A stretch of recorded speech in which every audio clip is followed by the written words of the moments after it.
You know the laughing Samoans, how there's one dry one and then there's one funny one? Shut up, just hurry up.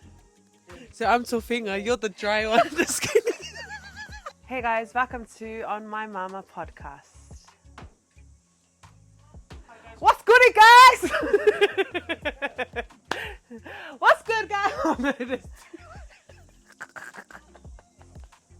Mom, ready? Yeah, I'm ready. Yeah, but you're slouching. No, I'm not.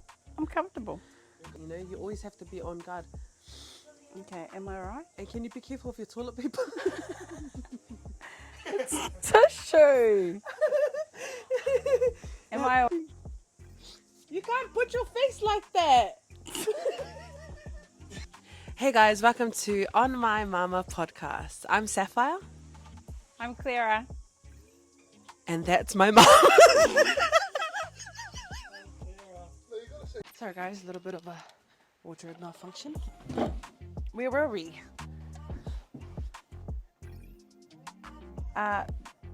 So what's On My Mama mean?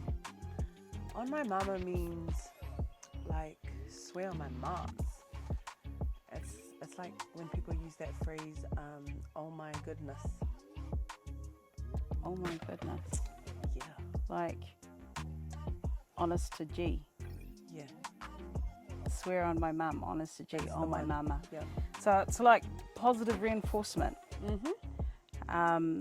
Like something you swear by because you dare not lie to your mama. Hey, Sapphy.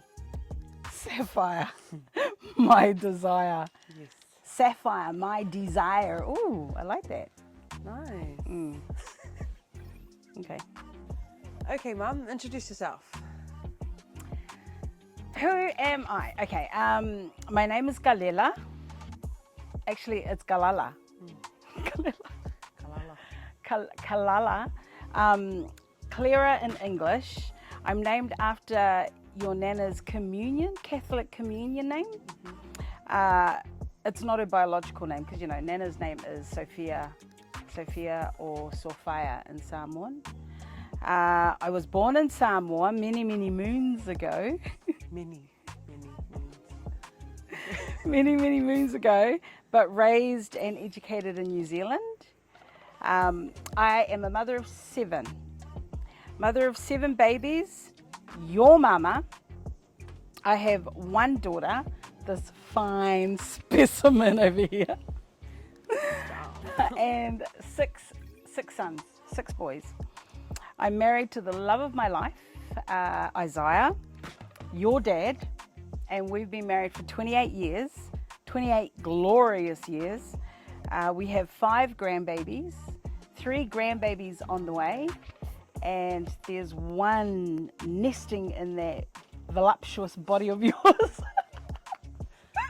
Thanks for that. I've been in education for the most part of my working life, and I've now retired to help your dad with his business and to further support you kids in your music label.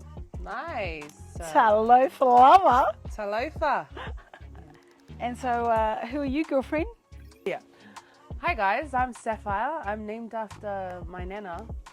Her name is Sophia, but Mum and Dad like the name Sapphire, so Sophia, Sapphire, kind of the same thing, you know. Singer-songwriter, 3 kids, 4th on the way, married to a real island guy, and have been for 10 years. I'm the eldest and only girl of 7. And yeah, that's me. So, Kalala, what's the reason for our podcast? Our podcast. Gosh, well, I guess we're embarking on a new journey. A journey to explore our mother-daughter bond and relationship. Has it been a good one? Sometimes. We look at the highs and the lows and the evils and the blessings. Our goal is to share. Shush. Our goal is to share our healing journey, I guess. Hallelujah. Hallelujah. You didn't get your singing voice from me. Yeah.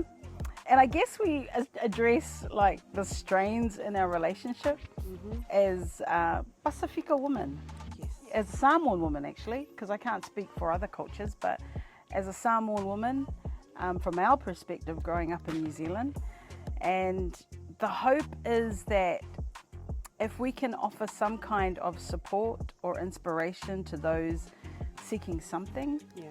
or perhaps other mothers and daughters that, you know, go through rough times,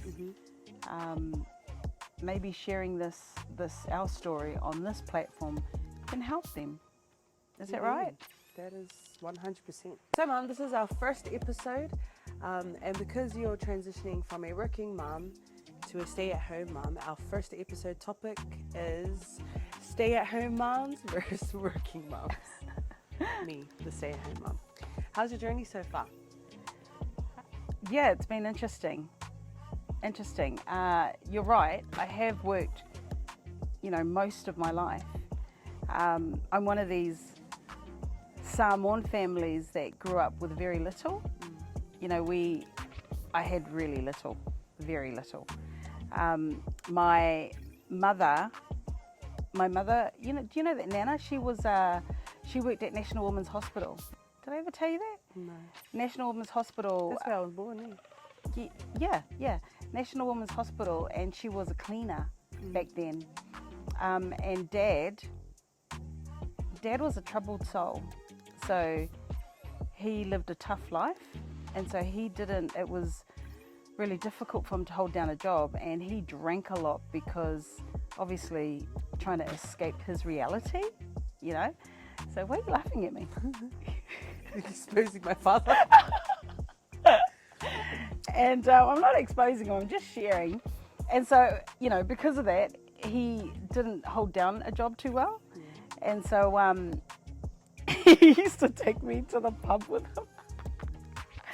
And so in the end, Mum had to finish work to stay home and look after me.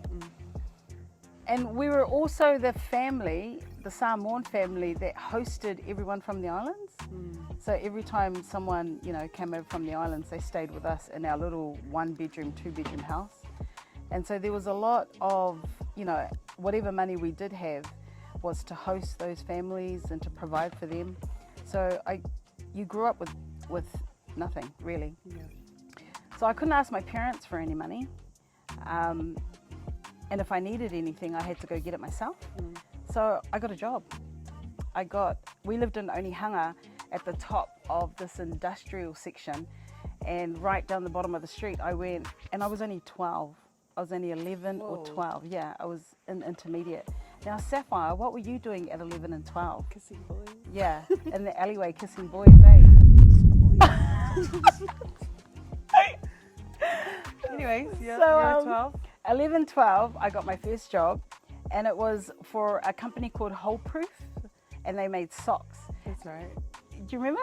And my job was to scrape cotton off these cotton rolls, and then so they can reuse the cotton rolls again.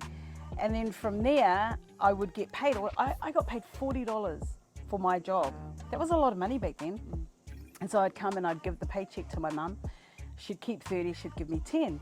And so that's where the work ethic came from, because there was a need. I couldn't ask my parents for money. And then from there, I worked at a bookshop, a dress shop, and then I worked at Hong Kong Bank, which is where I met your dad.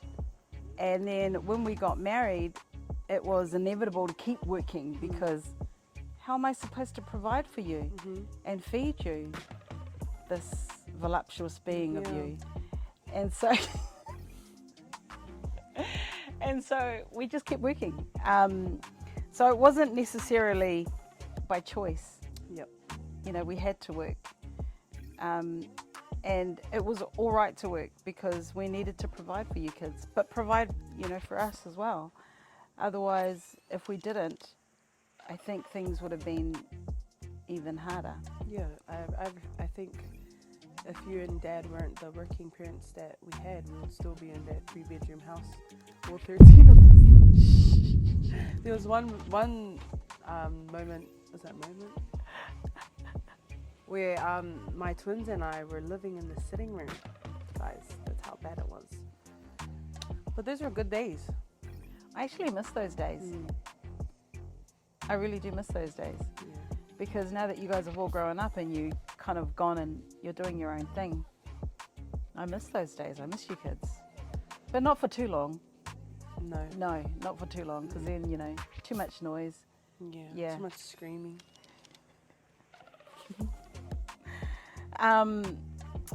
Yeah, it was creating a working environment was my focus at that time. You know, it was like financially, to be able to financially provide and provide well was the goal as to why we worked. Yeah. So it's been a good journey. Interclap sound there. So what were the pros and cons of being a working mum in your experience? In my experience. Yeah, pros and cons. Well, the benefits was enjoying and pursuing passions and social interactions outside of the family hub. You know, like working with different people, people diversities, your social interactions are more interesting. Like meeting new people outside of your bubble grows your character. You know, when you meet new people, you actually grow in yourself, don't you think? So that was cool. Otherwise, I'd just be talking to you kids. Yeah. The other pros was personal growth,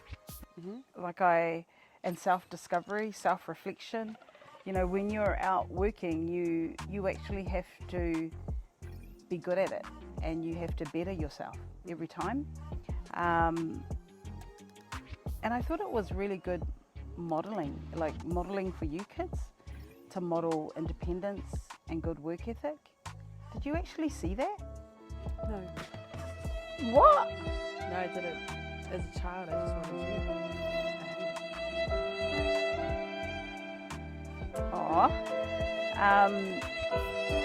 Well, I really did try and model being a high-achieving woman. Yep, and you did that, girl. You know, a high-achieving Samoan woman. I wanted to show you that it was possible. If I could do it, you could do it. So what qualifications do you have right now? Let everybody know, because I'm a proud daughter. Oh, really? Hey! Actually, you know those qualifications? Those qualifications came from working. Yeah. Because you know when you work, you get a certain rate, you get certain money. And then you know that in order to get more money, you have to climb the ladder, or you have to be better at it. So then what you do is you better yourself, and you go and you learn something new, you do something more. So I understood that bringing money into the house was a must, you know. Had to buy new clothes for you, had to provide a home, had to, you know, whatever the money needed, had to feed you guys, yes, absolutely. And so in order to do that, I had to make more money. So to make more money, you have to climb the ladder. So I went and went back to work. I went back to uni, and I got my first degree, and then that gave me more money. That was really good. What was that? I got a teaching degree. I really don't want to talk about that stuff. You know, I got my first degree, and then I went back and I liked it. I thought, oh, choice, you know, more money. So then I went back to uni and I got another degree, my second degree, and I was like, oh, wow, the money was even better. And then I went back again, got a third degree, and the money was just wow. And so now I'm on my fourth one. And yeah, it's about growing, self-discovery, and it's about being better, not being in the same place. Did it help you though, Seth? I mean, wasn't it good that you were never without lack? I mean, yeah. Well, now that I've grown up and I'm an adult and I understand things better, I appreciate it. But being a child, that's all we wanted was, you know, to see you at our concerts at school, and you know, when I'm in my little pulitasi doing my cultural dance, mum's in the crowd, you know, that's what we missed out on. But now I know what you mean, and if it wasn't for all your hard work, we wouldn't be where we are today. Well, it wasn't just me. I mean, your dad, when I met your dad, he was the first island guy that I knew at the time that got 7th form bursary. 7th form bursary back then was like... Is that like NCEA? Yeah, NCEA. It was like year 13 university entrance. Yeah, wouldn't know anything. I didn't get university. I didn't get bursary because I left early to go and work. Yeah. But your dad, and man, when I saw his certificate, I thought, wow, this guy's got some marbles, you know. And when I met him, he was a working guy, you know, his family depended on him working as well. So the work ethic, as the eldest. So the work ethic from both of us, I think, really helped. So this isn't me on my own job. Your dad 100% has a huge, you know, part in this. But those are the, you know, the pros. Yes. The other thing that I think is really important is that I was able to maintain a sense of identity, you know, through my achievements at work. Yeah. You know, I felt empowered. I felt, wow, you know, but it was self-serving. It was not just self-serving. It was self-serving in terms of self-development, but it was serving our family in terms of the money that was coming in. Yeah. And I think that's what stay-at-home mums miss out on too. Yeah. Is that we don't get that sense of independence. Yeah, true. Because I always had my own money. Yeah. And exactly. And I didn't rely on your dad. So. Yeah. And it's all one income base. Yeah. And it's not like I didn't want to rely on your dad. You know, it's like if I have to rely on your dad, then I have to ask him for everything I wanted to get. And I remember when your dad got into the police force. I didn't want to be that woman barefoot and pregnant at home while he's driving around in a police car in uniform. Why, girl? That's important. No, I just, you know, in the think police each to their force. own, though. No, but I think my fear was that I was afraid that he was going to leave me. Oh. Yeah, because right. there's a high divorce rate. In that profession. And then men are like, because of the stresses. Blah, blah. It's the stresses of the work. So, you know, they're always, and back then they used to have like these Friday drinks, and they all used to hang out. Oh, and they do then that now too. No, they don't still do it, do they? Yeah. Well, anyway, so I was quite fearful that, you know, one day your dad was going to meet up with another copper and leave or another working woman and leave your mama. So it was really important for me to keep developing myself.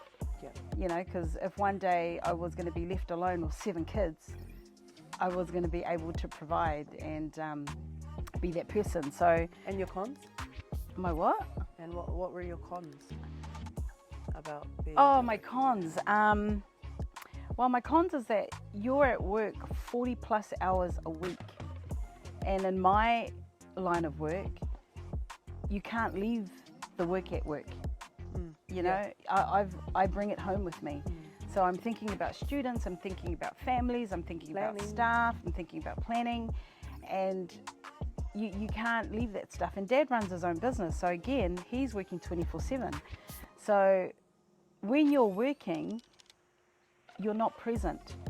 You know, so my cons is that I'm present physically, but I'm not present mentally. And so I missed out on that nurturing. You know, I missed out, not so much the boys, because I think the boys had they had good stability in Dad. Yeah. You know, because he's a good dad. Yeah. He's a good father, good husband. But it was me and you. Like, I missed out on nurturing you. Like, can you remember, I can't remember tucking you in bed and telling you that I loved you I can't remember plaiting your hair or dressing you up or... It's getting too serious. I honestly, I can't remember that kind of stuff, and that's the lows for me, is that I didn't nurture you, because you know that relationship is really important, and you needed that. You needed to be told from mum that Love yourself, girl. yeah, that you're important and that you're special, and I didn't give you that security and that stability that you needed because I was too busy, you know, I was too busy providing. Yeah. Oh my God, are you sure this is what you want to do? Do we want to do this? Woo! Cut. It's getting too real. We're not real like that. No. We don't speak about our feelings like that. Yeah. Yeah, so that's what I missed out on. You know what? I taught this thing, well, I learnt about it before I taught it. It's this Māori concept called 𝘭𝘰𝘮𝘦𝘯𝘶. Have you heard of it? It's 𝘭𝘰𝘮𝘯𝘶, and it's where tūranga means, it's the same as the Samoa, it's 𝘥𝘰𝘥𝘢𝘴. It means that a place of standing, you know, a place that anchors you, that keeps you grounded, that keeps you, you know, it gives you a sense of belonging, it gives you a sense of identity, it gives you a sense of knowing who you are. And I didn't do that for you.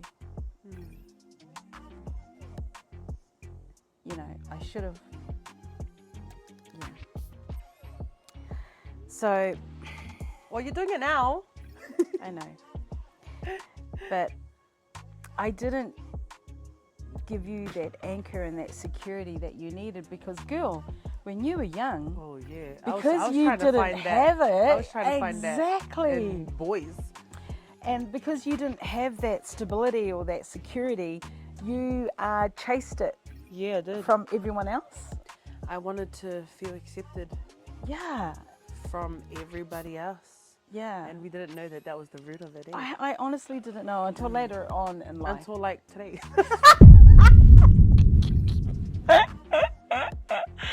Now I know why I'm stuffed up. Nah, yeah, hard out.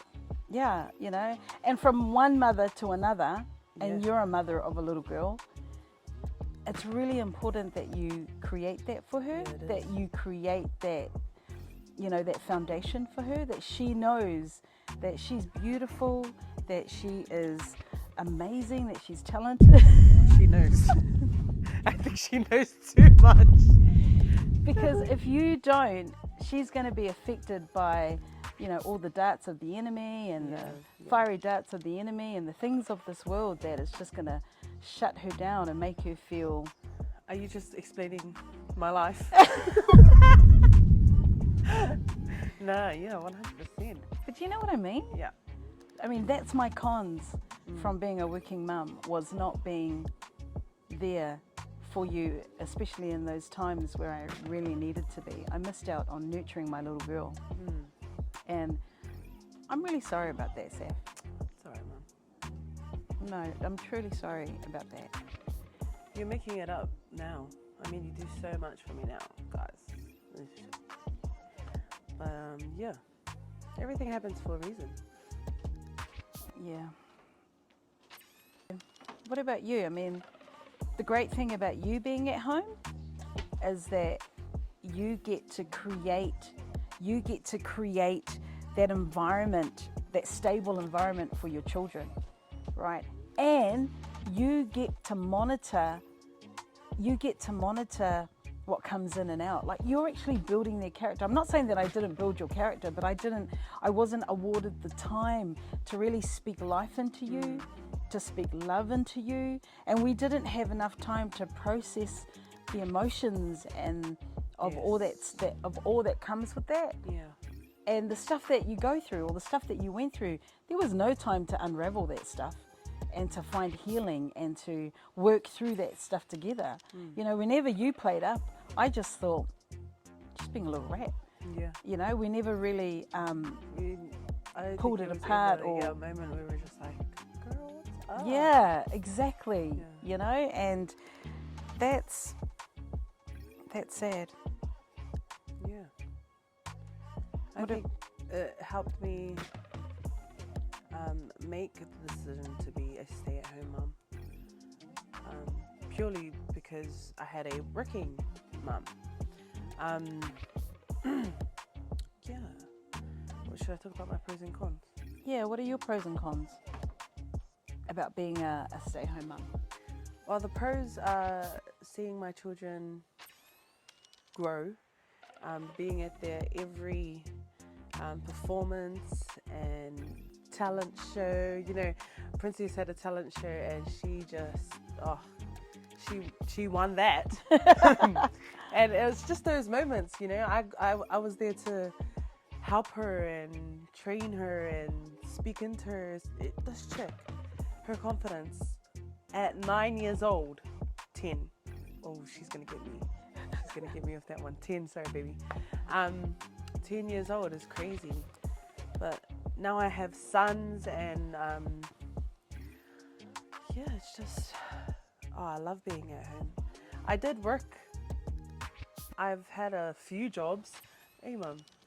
And reception, administration, corrections. I've tried all of that, and I would just find myself crying in the toilets for my children.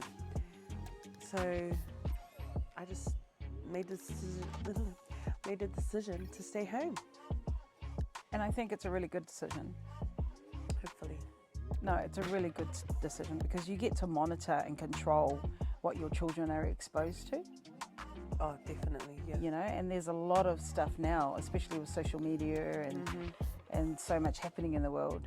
You're actually home to... And the changes in education. And the changes, and the yeah. Oh my gosh. Oh my gosh. So the fact that you're at home, and especially in the age group that they're in a really fragile age group. And it's an age where their character's being built. And it's really important. And I'm only saying this from my experience, from my perspective, you know. I'm not saying at all in the general sense, but I wish I was there those years. Those moments where, because a lot of the stuff I just didn't have the time. So I would just shove it off. I'm not even being an idiot. I can't remember. Did you even come to anything? Like at all? Like I remember Dad pulling up in his police car, like to our culture. Did you? Damn, that's crazy. What's crazy is I'm just sitting here reflecting on it. And you just realized? And I just realized that, man, I was so absent. I was such an absent mum. But then you're so blessed to have Nana, eh? Oh God, all you our know, my parents are a godsend. Like they awarded me the time and the opportunity to work. Yeah. Because they looked after you guys, and they did such a good job. They looked after you and me. Man, I would just come home. Dinner's served. Dinner's ready. Kids' bed. Kids are showered. She had this thing about making sure you guys were clean. She does that now. Clean. Wow. Nice music, Isaiah 𝘞𝘰𝘮𝘦𝘳. It's one of my 6 sons. Yeah, so I'm really blessed to have Nana and my dad who did the big job of you know, raising you kids. Had a huge job in raising you kids. Oh mate, she used to do this thing to us. She used to eat 𝘰𝘰𝘥𝘢𝘴𝘵𝘢𝘡𝑔𝑠. Oh my gosh. I would rather a big ass hiding than getting 𝘰𝘰𝘥𝘢𝘴𝘵𝑠, bro. But you know what? When I think about my friends who were stay-home mums, back then I used to wonder, like Auntie Shills. Yeah. Like she has such a beautiful relationship with her daughters. Yeah. And I used to, you know, low-key admire their connection and their relationship. And I used to think, how come we weren't like that? But I didn't understand it back then. I didn't understand, obviously, what I know now. But yeah, I used to really admire the way she was with her kids, because she had the time. You know, she had the time with her babies. She had the time to talk into their lives. She had the time to, you know, all those special moments. She was there all the way through. And I think our relationship really affected my relationship with other girls. Like, I couldn't. Hey, I came to you so many times like, man, I just like this chick. Like, she's blah, blah, blah. But really, it was because I didn't know how to have a healthy relationship with another woman. Because we didn't have that. so sad. Sorry, Mom. It's so sad. But now that I think of it, man, yeah, I used to admire my friends and their moms. Oh, they were besties, you know. And I was just like, wow, why don't I have that? Why don't I have that? Oh, I'm so sorry about that. We live and we learn. I've always been a daddy's girl, though, eh? Since birth. Remember, we used to fight for his affection. Ooh, I would hate it. Hey, I would walk into the room and these guys are like getting, I don't know, like too close, and I'm just like, that's my dad. That's my dad. I used to cry all the time. And every time your dad stuck up for you, man, oh, it was heartbreaking. I was like, don't you see what she's doing? Don't you see she's evil? She's just so evil. And now when we fight, he's just like, nah, I'm not in it. I'm not in it. Yeah, from experience. But I thought it was really funny how we used to, oh my gosh, we used to really fight for his me and my daughter do that now. Do you? Oh my gosh, she's bad. I don't think she's jealous of her dad, but of me, because that's how close we are. She doesn't like that Vasi is close to me. Oh, you know what I mean?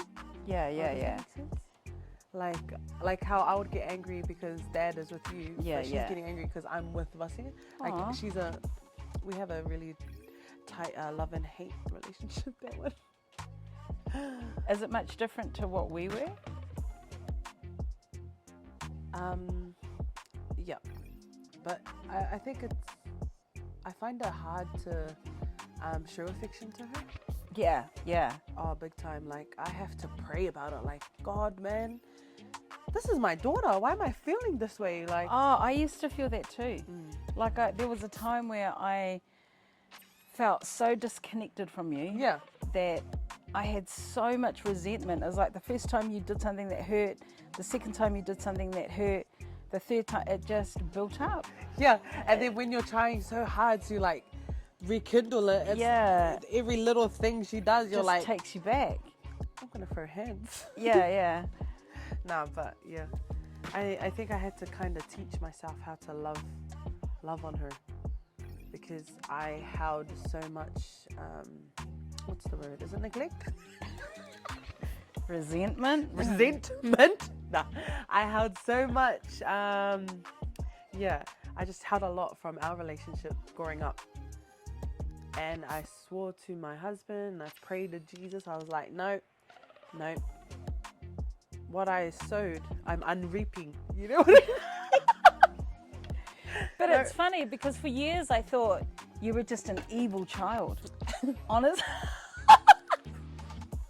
You know, to this day, she still tells people that, guys. Honestly, to this day, I just thought, she's just so evil. Because if we start to unravel the stuff that we've been through, oh my God, you know? That's for another episode. It needs a whole episode. But it isn't until now that I've realised it was a two-way thing, you know? It was, you were just acting out the things that were lacking from our relationship, you know, the things that I wasn't able to get.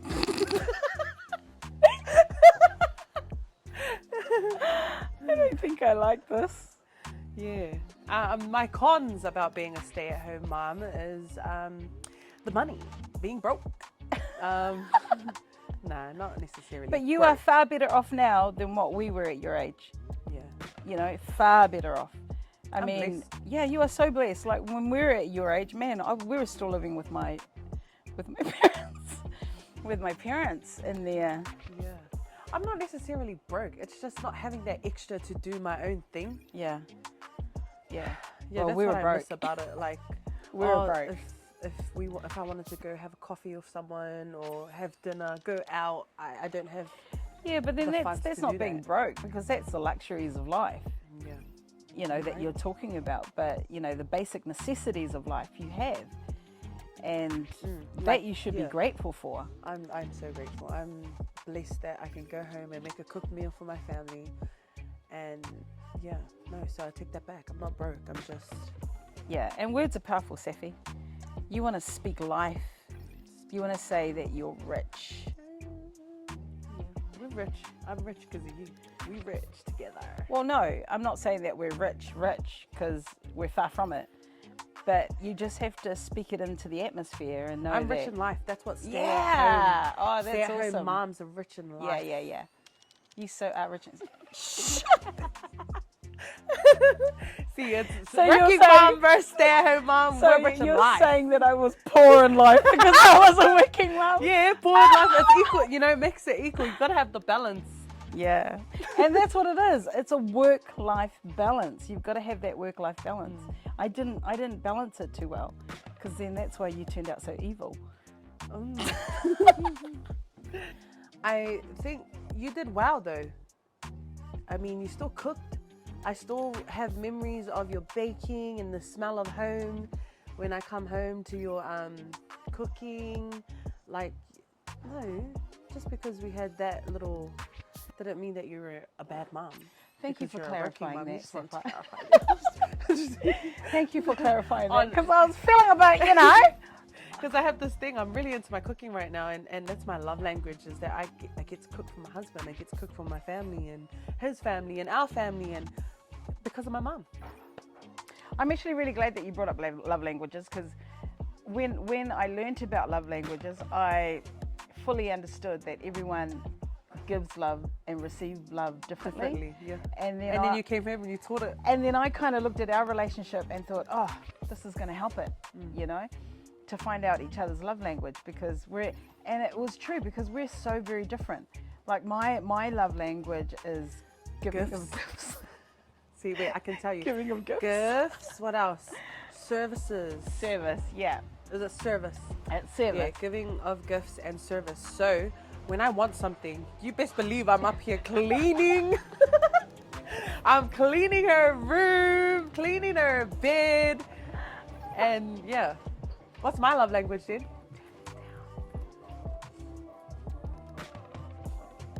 Sorry guys, our family loves loud music. Yeah, it's a love language, and I realise that we're very different people. So mine is giving of gifts and acts of service, and yours is She doesn't even know. yours is quality time. Quality time. Quality time and words of affirmation. Okay, yeah, Yeah, you're yeah. right. So, you know, it's really important for you to be told, you know, good You're things. making me sound insecure. Well, you are. Well, you were. I am.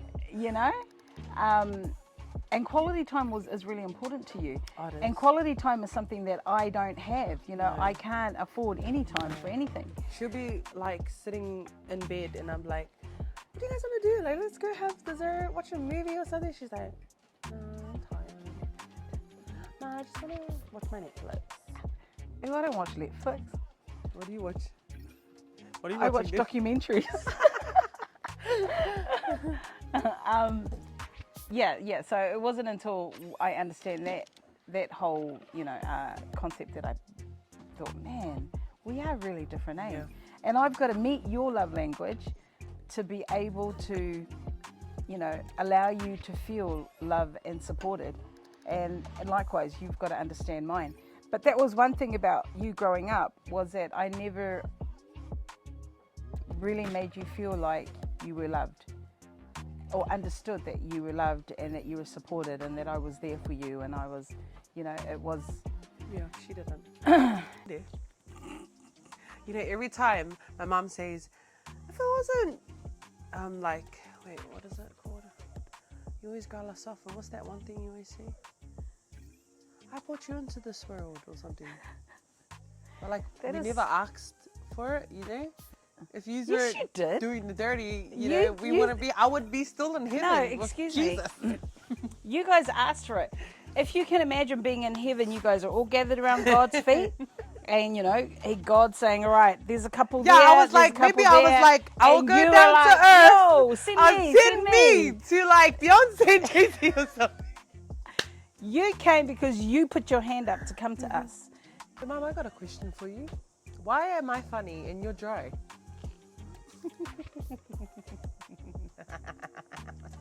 A load of crap. Yeah. I'm funny as. I'm so funny. Yeah, you're funny when you're drunk. I don't drink. What are you talking about? You got like 3 Clean Collective boxes upstairs. Shut up. It's not mine. It's yours. Come on, man. We're being real. I don't drink. Use a bit of shit. Bro, is that even a question? This is what my mother used to say to me. 𝘗𝘰𝘵𝘦𝘳𝘨𝘏𝘏. Do you know what that means? That means that she's obviously older, so she's had the years of experience, so of course she'd be the better cook. And I am the same, you know? 𝘗𝘰𝘵𝘮𝘳𝘨𝘏𝘏. So I teach her everything she knows. She I am the better cook though, aren't I? You would win in a fight. Yeah. Yeah, because she's a beast, bro. Did you say bitch? I'm a lover, not a fighter. Come on. I got these hands. Mom, you got hands? Nah. No, she's Nah. got the mouth. Nah, that's not nice. No, yeah. I mean, to physically hurt. So I don't understand how you got into that ring. I mean, how can you hit someone to hurt someone? That's sad. Who would win in a foot race? Oh shit,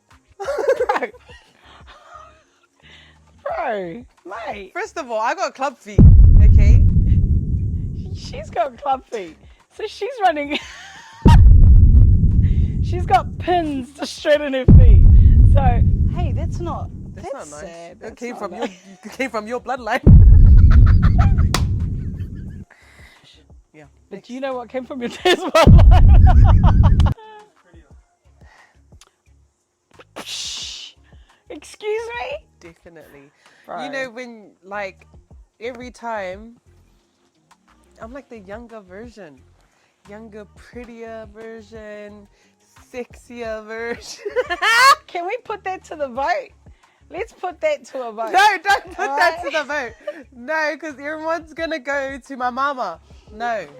Next. Bro, if it wasn't for Next. me, if it wasn't for... Who drinks more alcohol? I don't drink. What the heck? Don't point at me. My feet are pointing I- at her. I don't... Who's a better driver? Ooh. I have to be honest. It's me. Do you know how much money my dad has to spend on fixing cars? That's a load of crap.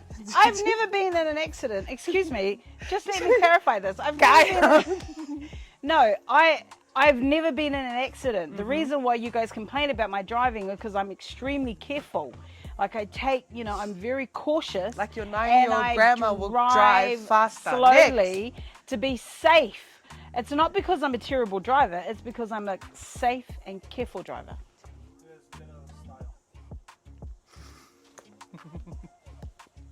Who has better style? She has the money to have better style. Mama. No, she has the money to have better style. But if I had the money, it would be over Rovers. Next. No, excuse me. Oh, you told me everything. Yeah, you're right. Thank you. And you steal, yeah. you take all my clothes anyway. So if I didn't have good Who's style, cleaner? if I didn't have good style, Q&A. It's but like if I didn't fire have questions. good style, you wouldn't wear my clothes. Yeah. Yeah, She's thank got the you. better Can we style. just? Who's? Clean up. She's got OCD. She's cleaner. Yeah, like family dinners and stuff. She's not sitting down Yeah, eating. man. She's cleaning. Bro, I own that. Yeah. Yeah, I like to be clean. I like everything in its I own like place. to be clean too. Hello. I like, I like things to be. I'm a clean, normal clean. Yeah. Hey, you should start a cleaning business. Next. I don't have Definitely not me. favorites. I think her favorite child Don't speak for me. everyone that isn't me. Don't speak for me. I don't have favorites. My love is unconditional for all. All right, no favorites. No favorites here. Although I must say it's chronological. So the babies, are a little bit more special. So Who spends more money? I don't think that's a valid question. That is definitely. Because the reason why I spend money is because of you guys. No. I don't spend money on No. myself. Oh my gosh! I don't spend money on myself. I spend money on you kids. What the heck? No, she's a liar. I've cleaned her room and she has SHEIN packages that haven't been opened. Don't tell everybody Double. Don't tell everybody I double shop of at things. SHEIN. They're gonna judge me. Not just SHEIN, even the expensive stuff, guys. They're all doubled. My dad has a little cupboard, and everything else is hers. No. Yes. Women naturally And we are need done. a little bit more. Thank you everybody for tuning in. I am Sapphire. And I'm Clara. And we are on My Mama podcast. Tune in, follow, subscribe, and what else? And be nice. Tune in next week for episode 2. We'll be posting weekly. And would you like to say anything, Mum? Yeah, be nice. Anyways, oh my mama.